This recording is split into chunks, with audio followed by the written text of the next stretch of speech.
We have Melissa Swarbrick, and Melissa, to me personally, has been a friend for quite a few years now. But a lot of, when I mentioned her name to some folks at church, I'm saying they don't even know. They really didn't even know. They knew Garland Pierce, but they didn't know what office he held. No. Yeah. Actually, what office? They said he worked in the House or something.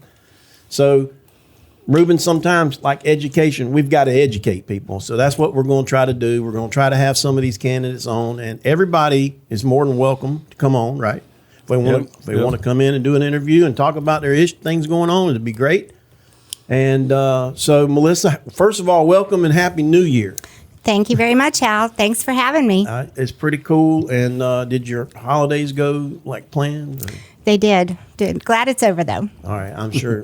Well, we pontificated earlier about our holiday stuff. So, is that the right word, Chris? Yeah, that'll work. I'm just glad it's over because I'm tired of all this food. It's I know, look at here. I wake up eating, and I went to sleep eating. Yep. But anyway, Melissa is running for North Carolina House District 48. I get the number right? You did. And Garland Pierce is there now. And this is not your first time running. No, it's not. Second time. Actually, the second time running. But first of all, for those that don't know who you are, tell us a little bit about yourself. Where you from? I don't think you grew up in Rayford. So did you? No. Yeah. So you're like me. And actually, all of us have sort of been implanted. Transplants. But tell us a little bit about yourself, where you're from, and basically why you've decided to run. Well, thank you, Hal. First off, I'm from Asheville. My husband and I moved over to Moore County in 1999. I grew up, two Christian parents taught me all about community service, and so I've been a really active member of the community in both counties. Now I live in Hoke. Moved here in 2015. Okay. And I was a small business owner for 18 years in Moore County before selling the business, selling the house in Pinehurst, and moving to Hoke County to start doing something different and really giving back to the community. I got to that age, I'm almost 60 years old, so it's time to get in there, do something a little different. I got a big 6-0 coming up. One thing I noticed first when I moved here, I started getting involved in charitable work, community service, is that there are a lot of opportunities that go by the wayside here because we have a lot of people that don't step up. We have a lot of people working hard for the community. So I jumped in trying to do a lot of different things. But I noticed that we're held back because we don't really have a lot of honest government here. Mm-hmm. We don't have representatives that represent all the people. Right. And I'm talking from our county commissioners up to our state representative, Garland Pierce. So I decided to run. And I ran last time, and we were very successful. We didn't win, but we came within 1,500 votes of beating Garland Pierce, which is closer than anybody's ever gotten before. And we actually won Scotland County, which was really something. And so I'm practically going to take that momentum and go forward into 2024. All right. Well, what was the main reason for deciding to run again? Well, I mean, the first time you ran, I believe there was a lot going on in public education. But what was maybe one of the number one or one of the big issues that really got you into saying, I think I need to run? Well, mainly economic development and the quality of life that we have here in Hoke County and Scotland counties. When I was preparing to run for this position, I decided to go back to school. So I applied to get my master's degree at Chapel Hill. Oh, boy. And I know, big state fan. And I learned so much. I took all the economic development and leadership classes I could so that I would be prepared to actually have some good ideas going forward. And coupled that with talking to other business leaders, I think that economic development is the piece that we're missing here in Hoke and Scotland. So, Melissa, this is Chris Holland. So with economic development, that kind of leads right into my interest. I ran for county commissioner on kind of the same thing, seeing that there's just missed opportunity in the county is exactly what you had mentioned previously. But what would be a priority in the district regarding economic development? Well, Chris, that's a great question. And I think that every great community is a destination for something. And you look at Randolph County, they have the Asheboro Zoo. And they received more funding from the state than Hoke and Scotland County put together just for their zoo. And I've got the information right here. They got $71 million just for the zoo. Just for the zoo. Right. What I want to do, I want to see our vocational and career and technical education training. I want to see a regional career center built here. I've toured Hoke County CTE programs and Scotland, and they're fabulous. Yep. I spent 3 hours with Dr. Chavis at Hoke County High School and their drone program and some of their carpentry. But we need to network and collaborate with other counties. And I really think that we can bring a regional training center here, which would bring students and it would bring employers. Wow. Good idea. That yeah. sounds really cool. And you're right. We do have outstanding CTE programs here in both counties, and being able to bring that together to provide that education and that training for those future leaders and residents would really be great. Let me tell you a quick For story. the whole region. Yeah. Basically. One of the greatest career training centers was built by the Oklahoma General Assembly about 30 years ago. And they put the program in place, and they got grant money from big grantees around the country, but also from the state and from education, and built this center.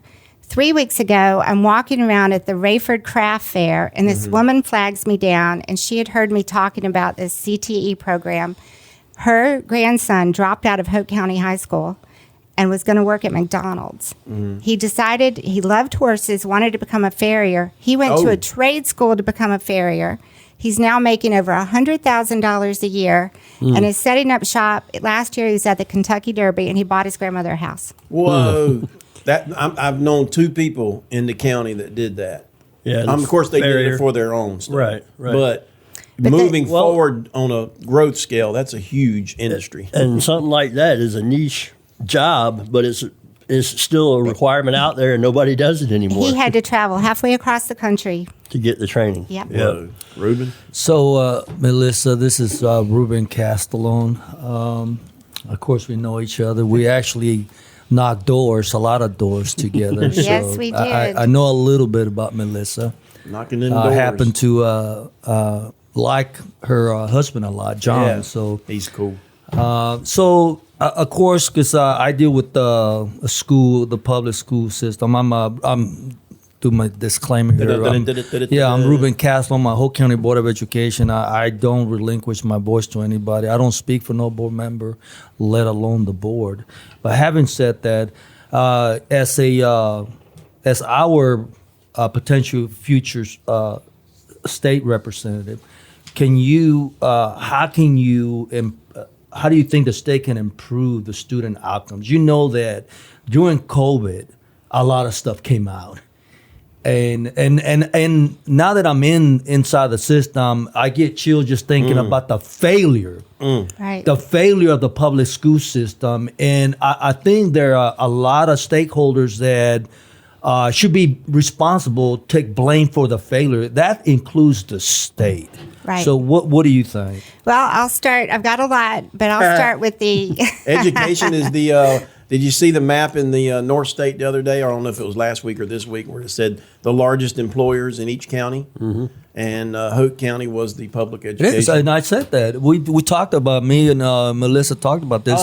Hoke County school, the Hoke County public school system is the largest employer in Hoke County. So, Melissa? All right, let's start with the pre-K. We really need the General Assembly money to focus. The NC pre-K requirements should be narrowed to focus greater resources on the underprivileged and low-income children. They'll benefit the most, and they're the ones that need the better start, because we know we cannot be the parents for these kids. So we need to put some of the money into the pre-K. Next, we need to start exposing these kids to this trade school idea in middle school. Let's not wait till high school. Starting in middle school, we need to give public school students opportunities to pursue vocational or advanced training in preparation for a career after graduation. And then we need to follow through with the NC Promise at the community colleges. Yep. Now kids can they can start in high school, and they can get a 2-year degree. And it gives them time. I know I didn't know what I wanted to do when I was in 11th or 12th grade. Right. But it gives them an opportunity to try out some college classes without going into debt. So those are 3 things I think we need to do right away. And then finally, we need to collaborate with businesses. We need mentorship and work training Yep. programs in the schools. Now, I mentor and I tutor, but I can only do one person at a time. Yeah, it's kind of tough when you got large numbers like in the public schools, or even in some of these smaller, charter or private schools. You have groups of people who are going to want to sort of be together, I guess, is what the way I'm thinking of it. Yeah, we need to get these business owners to network with our community colleges, because look at how dynamic these career paths are changing. Look how quickly they're changing. So I think there's got to be some way for these entrepreneurs to receive tax credits if they're having these workforce or apprenticeship programs. And I know it's kind of rough, trying to figure that out, but I think we can do it. Well, and that's it. It's a hard solution. And I think that that's where the failure in the past has been. Nobody's taken the opportunity or taken the interest in doing the hard work. So I would welcome that as a representative, somebody that would take that on. And that leads right back into that economic development. You create the workforce, the jobs are going to come. That's right. So with that said, all this stuff costs money. Mm-hmm. So do you support the continued lowering of tax rates across the board, the way that the Republican legislature's done for the past 10 years here in the state? Or do you think that we need to have a more targeted approach? And I ask that because a lot of people say, big business should be paying more money or rich people should be paying more money. What is your thoughts on that? Well, the corporate tax rate has been reduced over the years. We know that. But we know what it costs to run a business these days. So I think we need to focus targeted areas. One is eliminating savings from the tax base, because people don't want to get taxed on their savings. And I think that is one way that we can help people keep more money in their pockets, and capital gains is another one. Okay. So instead of just across the board, it's like throwing money at a program and not wondering what they're going to do with it. There are things that we can do to cut taxes for some people. Also entrepreneurs, business owners that have less than 50 employees, things like that.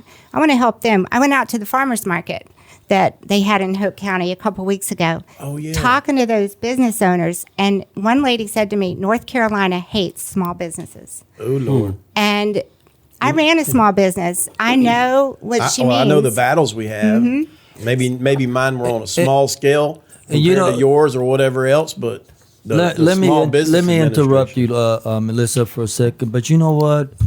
What you just said is so powerful about North Carolina hates small businesses. And that was proven during COVID because they were quick. North Carolina under Roy Cooper, he was quick to put a pen on paper and shut down the North Carolina economy. And that was basically the small business. Walmart's, these big companies, they were all saved. But he is not pro small business. No, Ruben, I was out of work for 2.5 months. I know exactly what you're talking about. And it was tough. And some people never rebounded from that. No, they can't. Well, some of them had to close. I mean, I closed in 2020, a little company, None Boys, but mostly it was not because of the economy. Although it came into my mind thinking about the year. I'm like, am I going to do this another year? Can my body hold up? Can I hold up? Gave you a reason. But it also gave me a little nudge to say, you know what? Go ahead and lock it down. Again, reminder, we're talking to Melissa Swarbrick. She is running for North Carolina House District 48. That's the North Carolina State House of Representatives. And I'll get my final question in, and then y'all can rock and roll from there. We got probably another 5 or 7 minutes. When I was involved when I was in leadership of the Republican Party, I was invited to one of the NAACP and community events on felon voting. And it was actually a Zoom, so it was in 2020, right before, I think, Chris, before you came on board.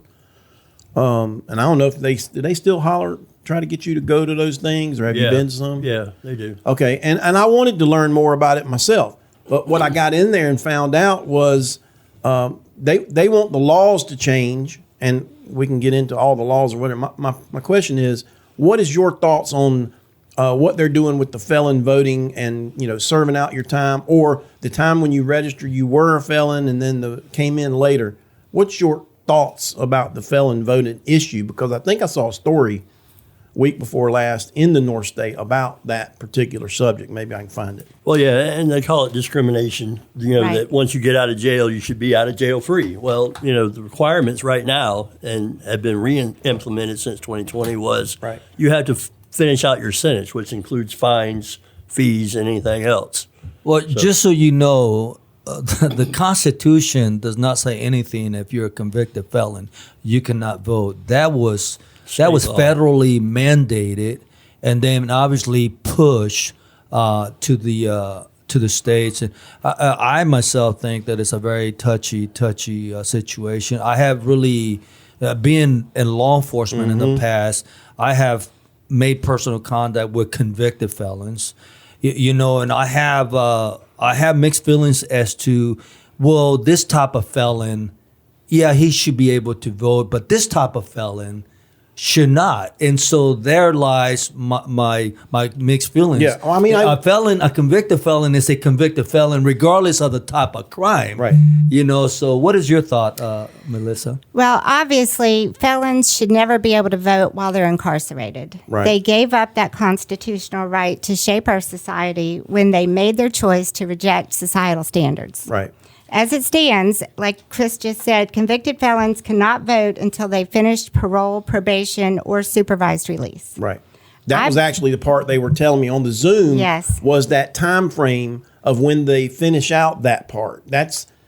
I know it can get a little deep and a little confusing for some. And basically, if you were a convicted felon, you can't vote not just from being incarcerated, but until you've paid back restitution and or your time, right, Right. of community service or whatever else they've dictated. But what I want to remind everybody is this ties directly into election integrity. Just this week, we found out that a candidate running for office in Rockingham County was ineligible to vote, yet he had voted 3 times. Oh. And he made his way onto the ballot before his opponent challenged it, and the Board of Elections found it out. Right. So we need to be careful to make sure that voters are eligible before they're added back to the rolls or added to the rolls, period. Wow. I'm going to have to look that case up because I have a little history there with the registering of voters and stuff like that. Ruben, Chris? So I were really to wrap this up. So we talked about earlier about Cape Fear Valley has reinstituted their masking policies. I see 24 election season being just like 2020 election season. They're trying to try to bring back these mandates and all of these requirements that I believe contributed to, invalid voting. I'll call it that. But as a state legislature, what do you feel that the state legislature and you as a representative, how would you fight back against any kind of federal mandates? Well, North Carolina is first in freedom because we demanded that the Bill of Rights be included before we ratified the U.S. Constitution. That same hunger for freedom goes on with the work we do today to ensure individual liberty for each and every North Carolinian. Amen. So as your legislature, I'm going to fight back against these federal mandates by passing legislation to prohibit state agencies from implementing federal mandates if they're found to be in violation of our constitutional right. This should not be a controversial position, but it's going to take someone with a backbone to make it happen. And that's the type of fighter I'm going to be. All We right. saw what Roy Cooper did, and we cannot let that happen again. Amen. All right. And Final one? Well, and I got to tell you, I think I already know your answer. What about medical freedom? What's your thought on that? Should just to add more to it, because that question is so broad, but should the federal government, should the state mandate what shots we should get? That's, Ruben, that is a great question, and I feel that's a big very one. passionately about this. It's crucial that we approach individuals who champion medical freedom with caution when they fail to clarify their position. And we've heard it from some other candidates that are preaching medical freedom. I firmly stand against government mandates for untested and potentially hazardous vaccines. While acknowledging the remarkable contributions of vaccines in the past, such as the eradication of measles, mumps, polio, rubella, I remain committed to the principles of limited government intervention. Furthermore, I vehemently oppose government-imposed shutdowns Whoa. for things like COVID. We witnessed that during COVID. I said I was out of work for 2.5 months. Some kids have never recovered. They're detrimental to the economic and personal liberty. Wow. Lastly, I maintain my unwavering stance against abortion being equated with medical freedom, which it is, and I firmly believe that the sanctity of life should always be protected. All right. The most important and final question. North Carolina style barbecue or Western style barbecue? North Carolina. Yeah, baby. Always. All right. Well, how can folks follow you, or what can people do to learn more about what you're doing because there is a primary coming up in March. March 5th. And Early you have vote. to register to vote by January 25th. January 20th. You right. Yep. February 12th starts early voting, Wow. and then March 5th is I thought it election was day. January's like 1st. I thought it was coming up soon. But anyway, that is pretty soon. 25th. We'll research it. So we have our website, melissanc.com. We're on all the major social media platforms, Facebook, Instagram. Is it Twitter or X? I'm too old. I for call some it of these. Twitter X. Twitter It's X now. X. You can find us there. We've got a place where you can volunteer. You can send in your questions. You can sign up to work the polls. And there's also links to some of our favorite GOP groups. Yep. And maybe we need to make sure that we get a link up on our page for place, first of all, registering to vote. Make sure we got that date correct, but also how many polls places there are in Hope County and where they're at. So yeah, for early voting, it's typical the county building and the Rockfish Community Park. Building, and then there are 15 polls that will be open on March 5th for We'll actual voting. get a link to that. Melissa, thanks for stopping in, and Thank you, Happy Hal. New Year. Happy and New Year. All that cool stuff there. Good luck in your run, and look Thank forward you. to seeing Thank you. Melissa, do you have any final words? No, I always worry about turnout, and I was looking back at some of the numbers. You know, Hope County has some of the lowest voter turnout in the Crazy. state, and I just urge everybody to look up these candidates, see what they stand for, and then go out and vote. There you go. Amen. Yeah. Thank you. Get registered. All right, we're going to wrap this show up. First one of 2024. I want to thank Rayford Guns for helping us and continuing into the new Gazennial. Was a new word I made. Rayford Guns, they're over at the gas station at Skull Road in Johnson Mill. Also want to thank the Hope County edition of the North State Journal, and, of course, Dano and his folks at Christian 105.7 Grand Division Media. And we still got big news coming, so we'll have to let you know on that. So for Hal Nunn, Ruben Castello. And Chris Holland. we'll see you next time. Getting to the facts across the state, around the world, and at home in Rayford, North Carolina, this has been the Roundtable Talk Podcast with your hosts, Hal Nunn, Ruben Castellon, and Chris Holland. Be sure to like, share, and leave a review wherever you get podcasts. The Roundtable Talk Podcast.